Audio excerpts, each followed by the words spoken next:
আচ্ছা তোমার কি জীবনে লজ্জা শরম হবে না? আর কত অপমান করলে তুমি এইসব বিহেভিয়ার বন্ধ করবা? দুধটা খেয়ে নাও। আরে বাবা খেয়ে নাও না। আমি খাবো না। নবনীতা এই যে দেখছো, শাড়িটা পরার সময় আমি বলছি নিতে। আমি তো বলেছি আমি খাবো না। আর তুমি এখনো এগুলো পরে আছো কেন? আজকে 11টায় কোর্টে যাবার কথা, এটা মনে আছে? বাবা আমার 2 মিনিট লাগবে, আমি যাবো, রেডি হব, শেষ। Don't forget it, Mr. Marcel. Today is our last day. Now go get ready.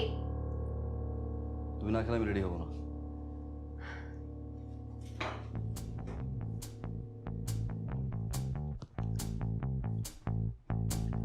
পুরোটা শেষ করো।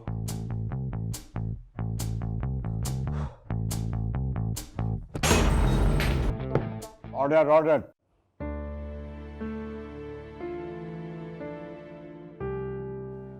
মহামান্য আদালত, আমি বাদী পক্ষকে জিজ্ঞাসাবাদের জন্য অনুমতি প্রার্থনা করছি। অনুমতি দেওয়া হলো। মিসেস নবনীতা, আপনি যে কারণ দেখে ডিভোর্স চেয়েছেন সেই কারণগুলো মহামান্য আদালত আপনার কাছ থেকে জানতে চায়। আপনি তা পেশ করুন। আমি এমন শান্তশিষ্ট স্বামী চাই না। তার অতিরিক্ত ভালোবাসা আমি অতিষ্ঠ হয়ে গেছি। সে আমার উপর কখনো কোনো রাগ করে না, একটুও চিৎকার চেঁচামেচি করে না, আমাদের মধ্যে কখনো কোনো ঝগড়া হয় না। আমি ভুল করি, যাই করি, কিচ্ছু বলে না। আপনি জানেন, আমি সকালে ঘুম থেকে ওঠার আগে সে চা রেডি করে বসে থাকে আমার জন্য। বাড়িতে এতগুলো কাজের লোক আছে, কিন্তু সে আমার সব কাজ নিজ হাতে করবে। তার এই অতিরিক্ত ভালোবাসা আমি আর সহ্য করতে পারছি না। আমি এরকম দাম্পত্য জীবন চাই না। এই একঘেয়ে পরিবেশে থাকতে থাকতে আমার দম বন্ধ হয়ে আসছে। আমি তাই চাই আমার হাজবেন্ডের কাছ থেকে আলাদা হয়ে যেতে।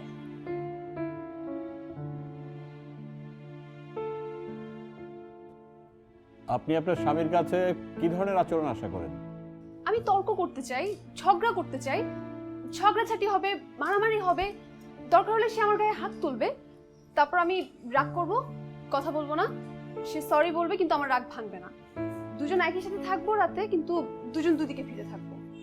তারপর দ্বিতীয় দিনে সে আমাকে সরি বলবে, আমার জন্য গিফট নিয়ে আসবে, আমাকে আদর করবে, তারপর বলবে যে নবনীতা আমি সরি, আমার ভুল হয়ে গেছে, আমাকে মাফ করে দাও। তখন আমি তাকে মাফ করে দিব। আর আমি মাফ করে দেওয়ার পর সে প্লেটে করে আমার জন্য খাবার এনে আমাকে মুখে তুলে খাইয়ে দেবে। আমি এরকম একটা হাজবেন্ড চাই। আচ্ছা, আপনাদের কি অ্যারেঞ্জ ম্যারেজ নাকি লাভ ম্যারেজ? Arrange marriage. জনাব মার্সেল, স্ত্রীর গায়ে হাত তোলা আইনত অপরাধ। আদালত আপনাকে এটা অনুমতি দিতে পারে না। তবে আপনি শারীরিক নির্যাতন না করে আপনার স্ত্রীর সাথে নিয়মিত ঝগড়া করবেন এবং তর্ক করবেন, আর 2 দিন পরে মাথা নত করে তার কাছে গিয়ে ক্ষমা চাইবেন। ঠিক আছে? অসম্ভব, ও কখনোই এটা করতে পারবে না। সে অসম্ভব লেভেলের ভালো একটা মানুষ, সেটা আমি বাসরাতেই বুঝতে পেরেছি। আপনি জানেন বাসরাতে কি করেছে? আপনি শুনলে অবাক হয়ে যাবেন। বাসর রাতে সে আমার সামনে গোলাম হয়ে হাজির হয়েছে। গোলাম রূপে? আচ্ছা, খুব পার্সোনাল না হলে বিষয়টা একটু বলুন তো।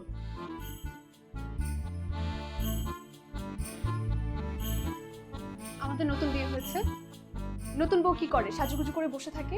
আমিও সেভাবে বসে আছি, অপেক্ষা করছি আমার হাজবেন্ডের জন্য। তারপর দেখি একজন প্রাপ্তবয়স্ক শিশু হাঁটি হাঁটি পাপা করে আমার সামনে এসে হাজির।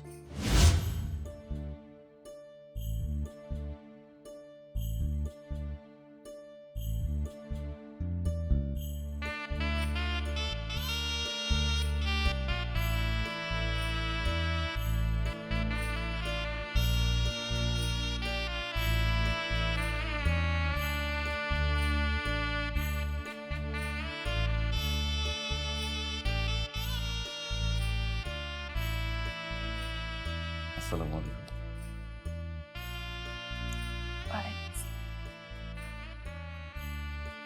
মাশাআল্লাহ, আপনি অনেক সুন্দর।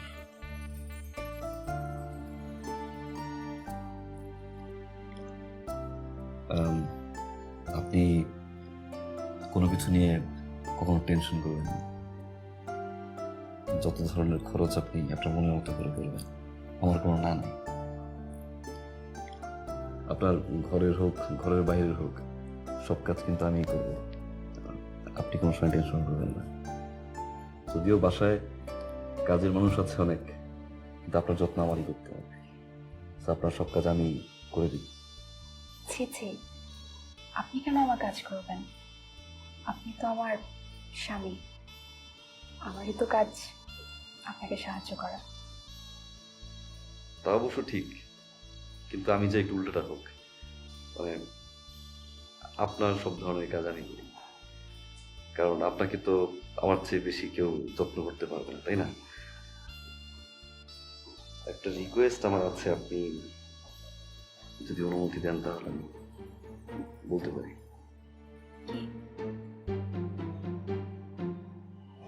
আপনি আমাকে আপনি বলবেন না প্লিজ, আপনি আমাকে তুমি করে বলবেন, এটা আমার খুব পছন্দের। ঠিক আছে। আপনি ঘুমান, বিশ্রাম নেন। সারাদিন যে পরিমাণে সেলফি তুললেন আপনি, মানুষজনের একটা প্রেশার ছিল। আপনি ঘুমান, একটু মশা থাকে, টানা মশা একটু টানানো যাবে না।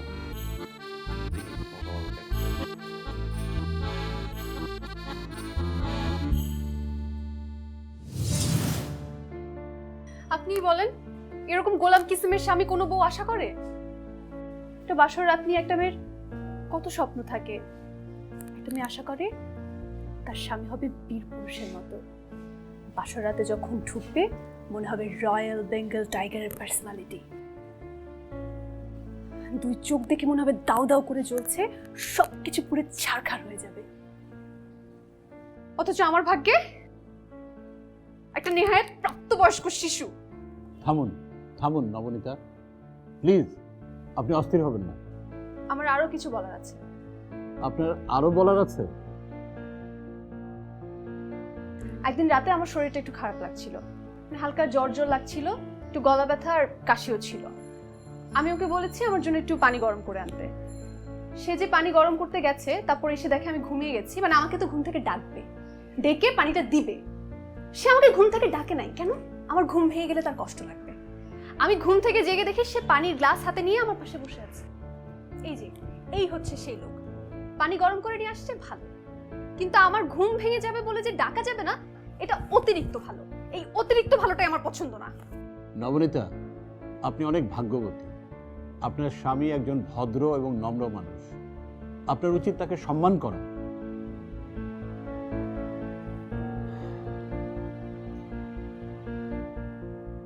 আপনাদের এই মধুর সমস্যার সমাধান ডিভোর্স হতে পারে না।